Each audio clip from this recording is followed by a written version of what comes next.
Hello बच्चों, मैं आदित्य सिंह आज आपके लिए बोर्ड का ब्रह्मास्त्र सीरीज में वीवीआई क्वेश्चंस जो आपके बोर्ड एग्जाम में पूछे जाने वाले हैं। बिहार बोर्ड क्लास 10th का जो बोर्ड एग्जाम होने वाला है, बहुत कम ही दिन रह गए हैं।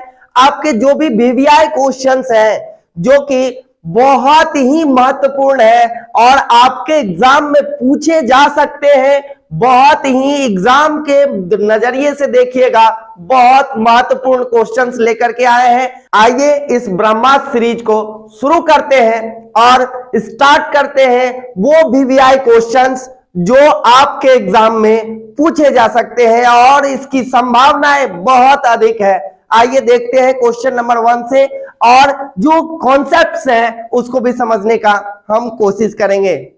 बच्चों, आपके सामने है आज का पहला प्रश्न जो है, वैसे पौधे जो पोषण के लिए सरी गली चीजों पर आश्रित होते हैं, ऐसे पौधे को क्या कहते हैं? जल्दी से जवाब दे, आपका टाइमर शुरू है।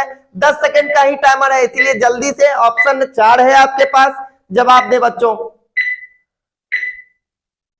वैसे पौधे जो पोषण के लिए सरी गली चीजों पर आश्रित होते हैं। आपका टाइम खत्म हो चुका है, अब 1 मिनट रुक करके सुन लीजिए कि क्या है इसका सही जवाब। परजीवी होंगे क्या जिनमें जो सरी गली चीजों पर आश्रित रहते हैं ना बच्चों, ऐसे जीवों को मृत जीवी कहा जाता है। क्या कहा जाता है? मृत जीवी, जो मरे हुए चीजों पर आश्रित है। यानी कि आपका ऑप्शन नंबर बी देख रहे हैं, मृत जीवी, यानी कि मरे हुए पेड़ पौधे हो या जानवर हो, उसके शरीर से अपना भोजन खींच रहा है, अवशोषित कर रहा है, उसको कहते हैं मृत जीवी। तो वो पौधा जो पोषण के लिए सरा गला चीज पर निर्भर करेगा, क्या कहलाएगा? मृत जीवी। तो जो लोग भी ये ऑप्शन नंबर बी दे रहे हैं बच्चों, एकदम बिल्कुल इसी जोश के साथ पूरा का पूरा सीरीज आपको देखना है। आइए देखते हैं क्वेश्चन नंबर 2 कि क्या कहता है। 10 सेकंड का मात्र टाइमर है बच्चों और इस 10 सेकंड के टाइमर में आपको अपना जवाब देना है। क्वेश्चन नंबर 2 आपके स्क्रीन पर है, इनमें कौन प्रकाश संश्लेषी अंगक है? जल्दी से आप जवाब दें, आपका टाइमर शुरू हो चुका है कि इनमें से कौन प्रकाश संश्लेषी अंगक है?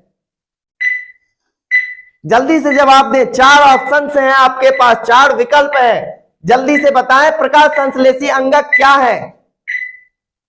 बच्चों, आपका टाइम खत्म होता है, जरा रुकिए और देखिए, समझिए आखिर प्रकाश संश्लेषी अंगक क्या होता है। सबसे पहले समझिए कि प्रकाश संश्लेषी अंग क्या है। हालांकि पौधों में होता है प्रकाश संश्लेषण, और पौधों में होता है तो पौधे के किस भाग में होता है? तो पत्तियों में होता है, इसीलिए पत्तियों को प्रकाश संश्लेषी अंग कहा जाता है। लेकिन पत्तियों को अगर अंग कहा जाता है तो अंग के अंदर वाले चीजों को अंगक कहा जाता है, ठीक है। तो पत्तियों के अंदर कहां हो रहा है? तो हरित लवक में हो रहा है, इसीलिए प्रकाश संश्लेषी अंगक किसे कहा जाता है? हरित लवक को कहा जाता है। प्रकाश संश्लेषी अंग किसको कहा जाएगा? तो पत्तियों को कहा जाएगा। तो बताइए 2 नंबर का जो जवाब है वो हरित लवक है, क्योंकि इसे ही प्रकाश संश्लेषी अंगक कहा जाता है। तो जिन लोगों ने ऑप्शन नंबर ए डाला है बच्चों, बिल्कुल आपका आंसर सही है, आप बिल्कुल सही जा रहे हैं, इसी कॉन्फिडेंस से पढ़िए बच्चों।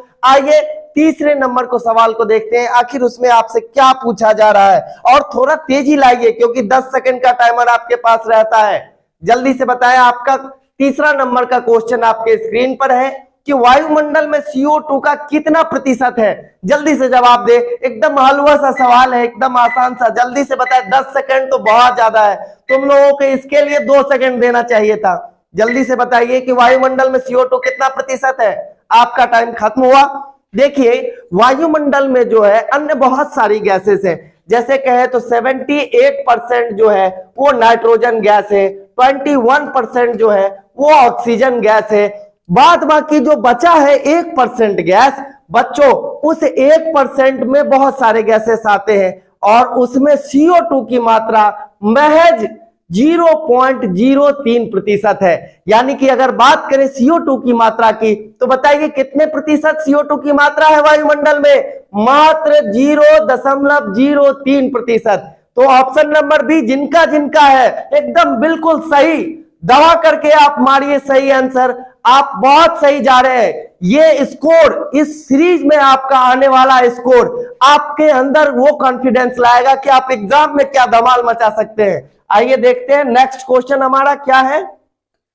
जो चौथा प्रश्न है हमारे आपके स्क्रीन पर है कि प्रकाश संश्लेषण प्रक्रम में निम्नांकित में क्या नहीं होता है। बताइए इन चारों ऑप्शन में आपका टाइमर शुरू होता है बच्चों कि क्या ऐसा है जो प्रकाश संश्लेषण की प्रक्रिया के दौरान नहीं होता है। बताइए चारों ऑप्शन को पढ़ करके। आप लोगों का जवाब आना शुरू हो गया। बिल्कुल इसी स्पीड से दीजिए, आपका टाइम खत्म हो चुका है। जिन लोगों का नहीं हुआ रुक करके समझे आखिर इसके पीछे क्या कारण है, क्या नहीं होता है प्रकाश संश्लेषण में। तो देखिए प्रकाश संश्लेषण में क्या होता है ये जानिए, तो क्या नहीं होता है आप जान पाएंगे। क्या होता है प्रकाश संश्लेषण में, तो पौधे वायुमंडल से कार्बन डाइऑक्साइड लेते हैं और फिर वायुमंडल में ऑक्सीजन छोड़ते हैं। अच्छा, ये जो ऑक्सीजन छूटता है कैसे छूटता है, तो पौधे ने जो जल लिया है अपने जड़ से वो जल टूट जाता है, हाइड्रोजन अलग हो जाता है, ऑक्सीजन अलग हो जाता है और वही ऑक्सीजन वायुमंडल में मुक्त हो जाता है। इन सब के अलावा जो यहाँ दिख रहा है ऑप्शन वही सही है। मतलब कि प्रकाश संश्लेषण की प्रक्रिया में क्या नहीं होता है, तो बताइए पानी का टूटना नहीं होता है क्या? होता है, बिल्कुल होता है, क्योंकि पानी के टूटने से ही तो ऑक्सीजन बाहर निकला। बताइए CO2 का मुक्त होना, ये गलत हो गया क्योंकि CO2 तो इसने लिया था वातावरण से, नहीं तो CO2 का मुक्त होना जो है ये गलत बात है। ऐसा कुछ नहीं होता प्रकाश संश्लेषण के प्रक्रम में, यानी कि यही आपका राइट ऑप्शन है। तो बच्चों बी नंबर जवाब आपका है, बिल्कुल सही है आपका ये बी नंबर का जवाब। और जिन बच्चों से नहीं हुआ आप ये ख्याल रखें कि प्रकाश संश्लेषण की प्रक्रिया में कार्बन डाइऑक्साइड लिया जाता है वायुमंडल से, मुक्त नहीं किया जाता है। आइए आपके सामने अब आपके स्क्रीन पर है 5वां नंबर का सवाल। आइए बच्चों अब आपके स्क्रीन पर है 5वां नंबर सवाल। क्या है, स्वपोषी पौधे में डैश की क्षमता होती है। जल्दी से जवाब दे, आपका टाइमर अब शुरू होने वाला है। स्वपोषी पौधे में डैश की क्षमता होती है, किसकी क्षमता होती है स्वपोषी पौधे में? जल्दी से जवाब दे, 4 ऑप्शन है, जल्दी से जवाब दे बच्चों। बिल्कुल बिल्कुल सही जा रहे हैं आप लोग, इसी जोश के साथ आप रहिए। आपका स्कोर जो है, आपका जो इस सीरीज में आपने हिस्सा लिया है, ये स्कोर बताएगा कि आप अपने आने वाले बोर्ड एग्जाम में कैसा परफॉर्मेंस करेंगे। आइए देखते हैं, आपका टाइम खत्म हो चुका है। ऑप्शन नंबर ए है मृतजीवी पोषण। स्वपोषी पौधे में क्या होगा, स्वपोषी पौधे में कभी मृतजीवी पोषण होगा क्या? क्योंकि मृतजीवी पोषण तो पर पोषण है, मतलब दूसरों पर आश्रित रहना। और स्वपोषी का मतलब ही होता है हम स्वयं का पोषण स्वयं करेंगे, किसी और पर निर्भर नहीं रहेंगे। तो स्वपोषी पौधे में किस चीज की क्षमता होती है, तो प्रकाश संश्लेषण। जिनका भी जवाब ये ऑप्शन नंबर बी है प्रकाश संश्लेषण, उनका बिल्कुल सही है। स्वपोषी पौधे में बाबू प्रकाश संश्लेषण होता है और प्रकाश संश्लेषण प्रक्रिया के द्वारा ही वो अपना भोजन तैयार करते हैं। इसीलिए बताइए स्वपोषी पौधों में किसकी क्षमता होती है? प्रकाश संश्लेषण की क्षमता होती है। ठीक है, आइए अब हम आप चलते हैं अपने अगले प्रश्न पर। बच्चों आपका छठा प्रश्न है, सौर ऊर्जा का परिवर्तन प्रकाश संश्लेषण में डैश ऊर्जा में होता है। जल्दी से बताइए, आपका टाइमर शुरू होता है। आखिर सौर ऊर्जा का परिवर्तन प्रकाश संश्लेषण प्रक्रिया में किस ऊर्जा के रूप में होता है, किस में वो चेंज कर जाता है जो सोलर एनर्जी है? जल्दी से कमेंट करिए, आपका टाइम अब शुरू हो रहा है। चारों ऑप्शन में से कोई एक ऑप्शन आपका सही है, इसीलिए जल्दी से आप उत्तर करें। बच्चों आपका टाइम समाप्त होता है। सौर ऊर्जा जो है प्रकाश संश्लेषण प्रक्रिया में जो सोलर एनर्जी ट्रैप हो रहा है क्लोरोफिल के द्वारा, जो क्लोरोफिल सौर ऊर्जा को खींच रहा है, उस सौर ऊर्जा का परिवर्तन जो है प्रकाश संश्लेषण की प्रक्रिया में रासायनिक ऊर्जा में हो जाता है। किस ऊर्जा में हो जाता है? रासायनिक ऊर्जा में हो जाता है। तो सौर ऊर्जा का परिवर्तन प्रकाश संश्लेषण में किस ऊर्जा के रूप में होता है? सौर ऊर्जा का परिवर्तन जो है वह प्रकाश संश्लेषण प्रक्रिया में रासायनिक ऊर्जा के रूप में हो जाता है। आइए अब हम देखते हैं अपना 7वां प्रश्न की 7वां प्रश्न में क्या है, और आप रेडी रहे 7वें प्रश्न के लिए। प्रश्न के साथ साथ आपका टाइमर भी शुरू हो जाता है, इसीलिए आप बिल्कुल सचेत रहे। आपके सामने अब आपका स्क्रीन पे 7वां नंबर प्रश्न है, वायुमंडल में पत्तियां CO2 डैश द्वारा ग्रहण करती हैं। जल्दी से बताइए, आपका टाइमर अब शुरू हो रहा है।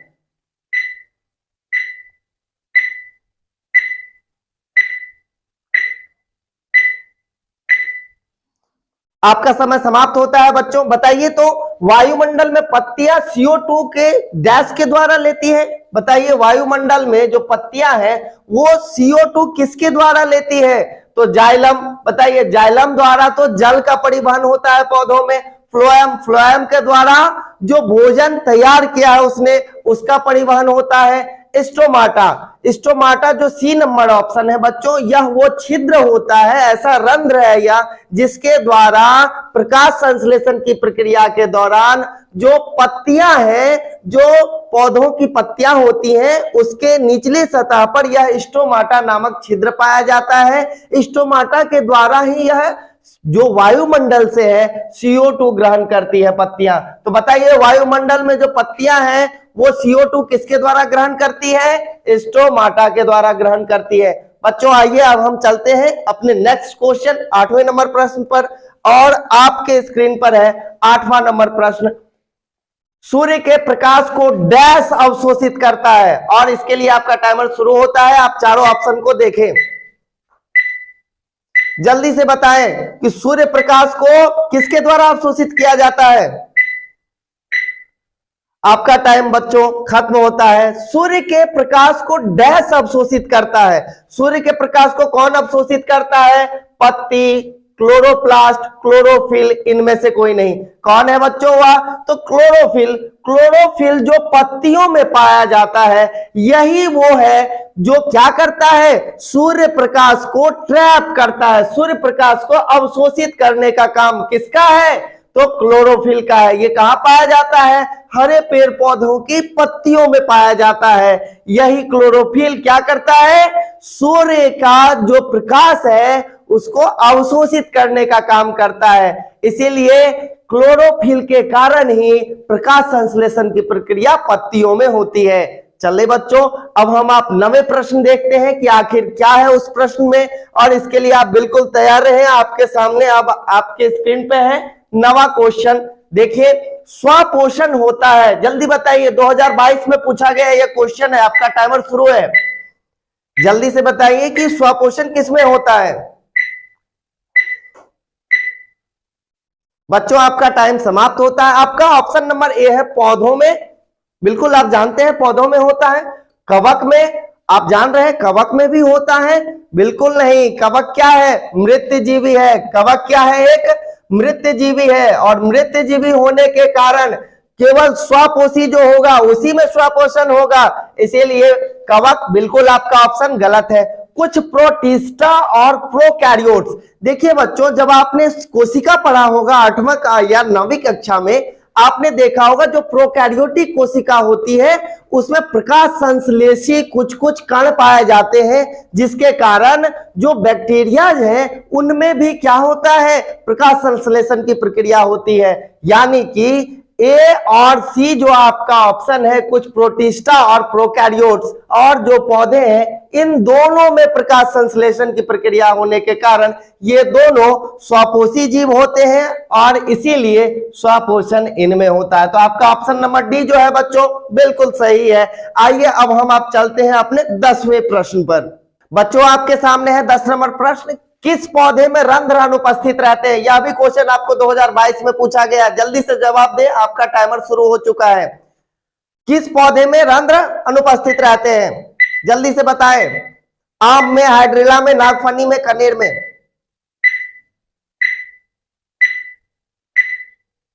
बच्चों आपका टाइम खत्म हुआ। किस पौधे में रंध्र अनुपस्थित रहते हैं? तो याद रखिए, ऐसा पौधा जो जल के अंदर हो, ऐसा पौधा जो जल के अंदर हो, उनमें रंध्र अनुपस्थित रहते हैं। यानी कि जलीय पौधे जो है उनमें रंध्र छिद्र नहीं पाया जाता है। तो बताइए, आम जल में रहने वाला जलीय पौधा है? नहीं है। नागफनी जलीय पौधा है? बिल्कुल नहीं, ये तो रेगिस्तान में होता है। कनेर, कनेर का फूल जो होता है, क्या ये जलीय पौधा है? बिल्कुल नहीं है। एक हाइड्रीला ही है जो जल में होता है, इसीलिए आपका ऑप्शन नंबर बी क्या है, सही है। किस पौधे में रंध्र अनुपस्थित रहते हैं? तो जलीय पौधे में। तो जलीय पौधे है कौन? तो हाइड्रीला। हाइड्रीला में रंध्र अनुपस्थित रहता है बच्चों। आइए अब देखते हैं हमारा नेक्स्ट क्वेश्चन, 11वां क्वेश्चन आखिर क्या कह रहा है। जल्दी से बच्चों आप लोग तैयार हो जाए 11वें क्वेश्चन के लिए। 11वां क्वेश्चन है, पौधों में गैसों का आदान प्रदान होता है। पौधों में गैसों का आदान प्रदान कैसे होता है? जल्दी से बताइए, आपका टाइमर अब शुरू हो रहा है। जल्दी से बताएं, पौधों में गैसों का आदान प्रदान कैसे होता है? बच्चों आपका टाइम समाप्त हुआ। आपके पास 4 ऑप्शन है, वात रंध्र, रंध्र से, जड़ की सतह से, इनमें सभी से। तो बच्चों आप याद रखें, पौधों में गैसों का जो आदान प्रदान होता है वो रंध्र से तो होता ही है, इसी रंध्र को आप स्टोमाटा कहते हैं। साथ ही जो पुराने पेड़ है, पुराने वृक्ष है, आप उसके देखिएगा तो उसकी सतह पर एकदम मोटा मोटा चमड़ी जैसा फैल जाता है, उसको लेंटिसेल कहा जाता है, उसी को हिंदी में वात रंध्र कहते हैं। और इससे भी गैसों का आदान प्रदान होता है पौधों में। साथ ही जो जड़ की सतह है, जड़ के सतह से भी गैसों का आदान प्रदान होता है पौधों में। तो ये तीनों ही ऑप्शन सही है, वात रंध्र से, रंध्र से, जड़ की सतह से। इसीलिए आपका ऑप्शन नंबर डी जो है, इनमें से सभी बिल्कुल सही उत्तर है कि पौधों में गैसों का आदान प्रदान इन तीनों से होता है। ठीक है बच्चों, आइए देखते हैं हम आप अपना 12वां प्रश्न, देखते हैं क्या है उस 12वें प्रश्न में। आइए अब हम अपना 12वां प्रश्न देखते हैं। प्रकाश संश्लेषण होता है, तो बच्चों कब होता है ये प्रकाश संश्लेषण? 2022 का ये प्रश्न है, जल्दी से जवाब दीजिए, आपका टाइमर शुरू हो चुका है। कब होता है प्रकाश संश्लेषण? दिन में, रात में, कब?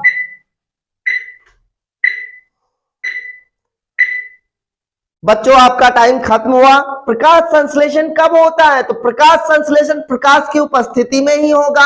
सूर्य प्रकाश जब भी होगा तभी प्रकाश संश्लेषण संभव है, और ऐसा आपने प्रयोग भी करके देखा होगा। तो बच्चों केवल दिन में ही प्रकाश संश्लेषण की प्रक्रिया होती है। प्रकाश संश्लेषण की प्रक्रिया कब होती है? केवल दिन में होती है, रात में तो बिल्कुल नहीं होती है। आइए अब हम आप 13वां प्रश्न देखें कि उसमें क्या है। आइए बच्चे आपके सामने है 13वां प्रश्न, मृतोपजीवी का उदाहरण है। यह भी 2022 में पूछा गया प्रश्न है, जल्दी से जवाब दे, आपका टाइमर अब शुरू हो रहा है। मृतोपजीवी का उदाहरण क्या है? जल्दी से बताएं।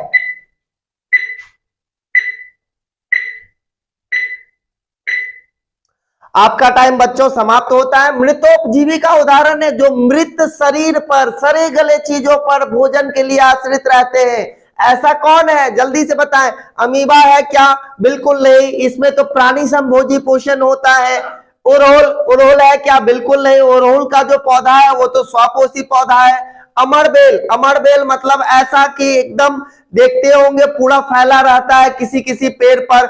ये जो होते परजीवी होते हैं, लेकिन मृत जीवी जो होते हैं या गोबर छत्ता जिसको कह रहे हैं, या गोबर छत्ता मशरूम, यही होते हैं मृतोपजीवी। ये मरे हुए जानवरों या पौधों के शरीर से अपना भोजन ग्रहण करते हैं, अवशोषित करते हैं। इसलिए मृत जीवी का उदाहरण कौन है? गोबर छत्ता है। चलिए अब हम आप चलते हैं 14वें नंबर के प्रश्न पर। देखिए क्या कहता है आपका 14वें नंबर का प्रश्न। आइए बच्चों अब आपके सामने 14वें नंबर का प्रश्न है। देखिए, गार्ड कोशिका की कौन सी भित्ति मोटी होती है? गार्ड सेल जो स्टोमाटा होती है उसकी कौन सी भित्ति मोटी होती है? जल्दी से बताएं, आपका टाइमर अब शुरू हो रहा है। और यह जो प्रश्न है, यह भी प्रश्न आपको 2022 में पूछा गया प्रश्न है। जल्दी से बताएं कि आखिर कौन सी गार्ड कोशिका की कौन सी भित्ति मोटी होती है? आपका टाइम अब समाप्त होता है बच्चों। जो गार्ड कोशिका है, स्टोमाटा की गार्ड सेल है, वह उसकी जो भीतरी वाली भित्ति होती है, कौन वाली भित्ति? भीतरी वाली, अंदर वाला जो लेयर रहता है वह मोटा होता है। यानी कि 14 नंबर का क्वेश्चन का आपका ए नंबर, जो भी लोग ए नंबर जवाब भेजे हैं बिल्कुल उनका उत्तर सही है। आगे चलते हैं हम आप 15वें नंबर के प्रश्न पर। देखिए 15वां नंबर आपका क्या कहता है। 15वां नंबर आपके स्क्रीन पर है बच्चों, जल्दी से आप इसे पढ़ें। पौधों में प्रकाश संश्लेषण का स्थान है। पौधों में प्रकाश संश्लेषण का स्थान कहाँ है? जल्दी से बताएं, आपका टाइमर अब शुरू हो रहा है। पौधों में प्रकाश संश्लेषण का स्थान कहाँ है? जल्दी से जवाब दें।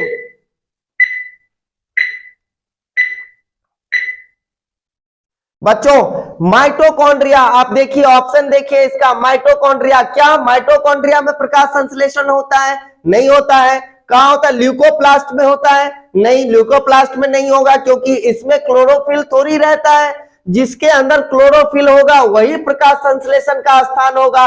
तो बी नंबर ऑप्शन आपका क्लोरोप्लास्ट है, जिसको हिंदी में हरित लवक कहा जाता है। बच्चों क्लोरोप्लास्ट के अंदर ही क्लोरोफिल भरे हुए रहते हैं, ठीक है। और इसी कारण से क्लोरोप्लास्ट में ही प्रकाश संश्लेषण की प्रक्रिया भाग लेती है। यानी कि प्रकाश संश्लेषण का स्थान आप किसे कहेंगे? हरित लवक को, यानी कि जिसे अंग्रेजी में क्लोरोप्लास्ट कहा जाता है। बच्चों यह भी क्वेश्चन जो है आपका बहुत महत्वपूर्ण क्वेश्चन है, एग्जाम के नजरिए से बहुत वीवीआई क्वेश्चन है। तो चलते हैं अब आगे। 16वें नंबर का प्रश्न आप देखिए कि 16वां नंबर का प्रश्न आपका क्या कहता है। और 16वां नंबर का जो प्रश्न है आपके स्क्रीन पर है, हरे पौधे कहलाते हैं। 2021 में पूछा गया था, हरे पौधे क्या कहलाते हैं? जल्दी से बताएं, आपका टाइमर अब शुरू हो रहा है। हरे पौधे क्या कहलाते हैं? जल्दी से बताएं, हरे पौधे को हम आप क्या कहते हैं? तो आपका टाइम खत्म हो चुका है। हरे पौधे को उत्पादक कहा जाता है। क्या कहा जाता है? प्रोड्यूसर, उत्पादक। क्यों? क्योंकि हम आप उसका बनाया हुआ चीज को कंज्यूम करते हैं, हम लोग उसके कंज्यूमर हैं। यानी कि जितने भी जीव हैं, हरे पौधे को छोड़ दो तो सभी के सभी जीव उपभोक्ता हैं, कंज्यूमर है, कोई उत्पादक नहीं है। तो हम आप जो पौधे हमको आपको बना के देते हैं, हम आप उसको कुक कर लेते हैं, पका लेते हैं, लेकिन चावल हम खुद से नहीं बनाते हैं, दाल हम खुद से नहीं बनाते, वो बना बनाया चीज हमको मिलता है। एक यही है जो हम पर आप पर निर्भर नहीं है, स्वयं के लिए भी खुद बनाता है, औरों के लिए भी ये बनाता है, इसीलिए इसे उत्पादक कहा जाता है। तो हरे पौधे क्या होते हैं? उत्पादक होते हैं। क्या होते हैं? उत्पादक होते हैं। आइए अब हम आप देखें, हमारा 17वां नंबर का प्रश्न क्या कहता है। आपके सामने है 17वां नंबर प्रश्न, पौधे में भोजन किस रूप में जमा रहता है? पौधे में भोजन किस रूप में जमा रहता है? आपका टाइम बच्चों शुरू हो रहा है, जल्दी से बताएं कि पौधे में भोजन किस रूप में जमा रहता है।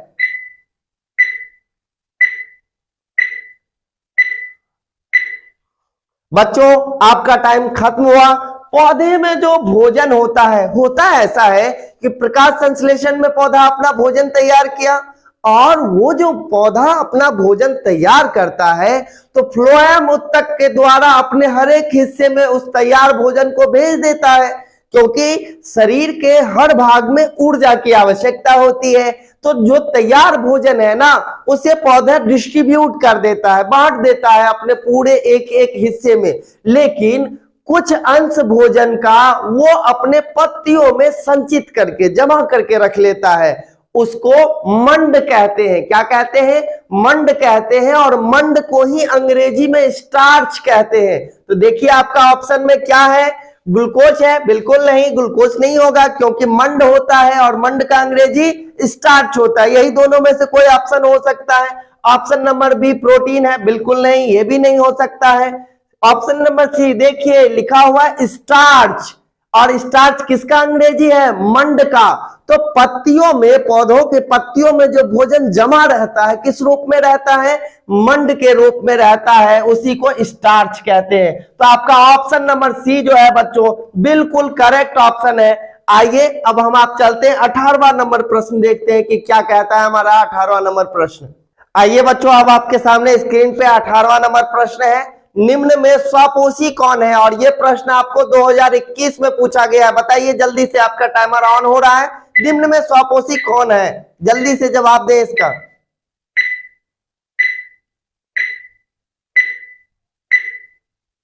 बच्चों आपका टाइम खत्म हुआ। निम्न में से स्वपोषी कौन है? स्वपोषी वे जो अपना भोजन स्वयं बनाते हैं, किसी और पर निर्भर नहीं करते हैं, ऐसा कौन है बच्चों? तो ऐसा केवल और केवल हरे पौधे हैं जो अपना भोजन स्वयं बनाते हैं। इसीलिए स्वपोषी किसे कहा जाएगा? जितने भी हरे पौधे हैं उन सभी को स्वपोषी कहा जाता है। चलिए ऑप्शन नंबर ए आपका बिल्कुल सही ऑप्शन है। आते हैं अब 19वें नंबर प्रश्न पर। बच्चों आप आपके स्क्रीन पर है 19वां नंबर प्रश्न। देखिए क्या कहता है, स्टोमाटा के खुलने और बंद होने की क्रिया को कौन नियंत्रित करता है? जल्दी से जवाब दे, आपका टाइमर अब शुरू होने वाला है। जल्दी से जवाब दे कि आखिर कौन नियंत्रित कर रहा है स्टोमाटा के खुलने और बंद होने को? बच्चों आपका टाइम खत्म हुआ। जिन लोगों ने भी ऑप्शन नंबर ए द्वार कोशिकाएं बोल रहे हैं वो बिल्कुल सही है बच्चों, क्योंकि स्टोमाटा का खुलना और बंद होना जो होता है वो गार्ड सेल के द्वारा, गार्ड कोशिका के द्वारा नियंत्रित होता है और उसी को हिंदी में द्वार कोशिकाएं कहा जाता है। तो स्टोमाटा खुलेगा या बंद होगा, इसको कंट्रोल कौन करता है, नियंत्रित कौन करता है? तो बच्चों इसके स्टोमाटा के खुलने एवं बंद होने को नियंत्रित करने वाला कौन है? तो द्वार कोशिकाएं हैं। आइए हम चलते हैं अब 20वें नंबर के प्रश्न पर और देखते हैं 20वां नंबर प्रश्न आपका क्या है। बच्चों आपके स्क्रीन पर अब 20वां नंबर प्रश्न है। आप देखें, प्रकाश संश्लेषण की क्रिया होती है, किसमें होती है? जल्दी से बताएं, आपका टाइमर अब शुरू होने वाला है। बहुत एकदम हलवा सा सवाल है, जल्दी से जवाब दे। प्रकाश संश्लेषण की क्रिया किसमें होती है? लगभग सभी बच्चों से ये हो गया होगा और आपका टाइम भी खत्म हो गया। ऑप्शन नंबर ए कवक तो बिल्कुल नहीं होना है। जंतुओं में होगा प्रकाश संश्लेषण? बिल्कुल नहीं। प्रकाश संश्लेषण उसमें होगा जिसमें क्लोरोफिल होता है, क्योंकि जो सूर्य है, सूर्य का रोशनी है, उसकी ऊर्जा है, उसको ट्रैप कौन करेगा, अवशोषित कौन करेगा? क्लोरोफिल। और क्लोरोफिल तो न कवक में होता है न जंतुओं में होता है सभी हरे पौधों में। इसी के कारण जितने भी पौधे हैं क्लोरोफिल के कारण ही हरे दिखाई देते हैं। तो जितने हरे पौधे हैं उसमें क्या होता है? प्रकाश संश्लेषण की प्रक्रिया होती है। तो बच्चों आइए अब हम आप अगला प्रश्न 21वां प्रश्न देखते हैं। बच्चों अब आपके स्क्रीन पर है 21वां प्रश्न। आप देखें कि किसकी उपस्थिति के कारण पौधे का रंग हरा होता है? आपने अभी तुरंत जाना है किसकी उपस्थिति के कारण पौधे का रंग हरा होता है। जल्दी से इसका आंसर करें, आपका टाइमर शुरू हो गया है। आपके पास 4 ऑप्शन है, जल्दी से बताएं कि क्या है वो जिसके कारण पौधे का रंग हरा होता है। आपका टाइम खत्म हो गया है बच्चों। आइए हम आप देखिए इसका उत्तर क्या है। तो जिन लोगों ने भी कहा है कि क्लोरोफिल होगा आपका आंसर, वो बिल्कुल सही जा रहे हैं। एकदम कॉन्फिडेंट रहो बाबू, बहुत अच्छा है आप जवाब दे रहे हैं। क्लोरोफिल जिनका भी आंसर है सही है, क्योंकि क्लोरोफिल के कारण ही ना, इसी को हिंदी में पर्णहरित कहा जाता है, मतलब पत्ते को हरा कर देने वाला। ये वो वर्णक है, ग्रीन पिगमेंट है बच्चों, जिसके कारण क्या होता है, पौधे जो होते हैं वो हरे रंग के होते हैं। पर्णहरित को ही अंग्रेजी में क्लोरोफिल कहा जाता है। बच्चों आपका 21 प्रश्न समाप्त हो चुका है, जो बहुत ही महत्वपूर्ण प्रश्न है आपके आने वाले एग्जाम के लिए। अब जो और 20 का सेट है आपका ब्रह्मास्त्र का जो सीरीज है वह आगे चलता रहेगा, और 20 क्वेश्चन का जो VVI सेट है बच्चों अब नेक्स्ट वीडियो में आपको लेकर के चलेंगे, क्योंकि अब बाबू रात के 1:30 से ऊपर हो चुका है, रात के 1:30 बजे है, 1:38 हो रहा है। अब आप लोगों को बहुत बहुत धन्यवाद, और आप लोग इसी तरह से जोश के साथ लगे रहिए, मेहनत करिए, हम लोग आपके साथ हैं, आप ही के लिए इतनी रात जगे हुए हैं, और आप मेहनत करिएगा, आपका भविष्य अच्छा होगा बच्चों। चलिए मिलते हैं आपसे नेक्स्ट सीरीज में, नेक्स्ट वीडियो में, जल्द ही अपने दूसरे वीडियो में ही नेक्स्ट 20 VVI क्वेश्चन के साथ। तब तक के लिए आप सबों को गुड नाइट बच्चों।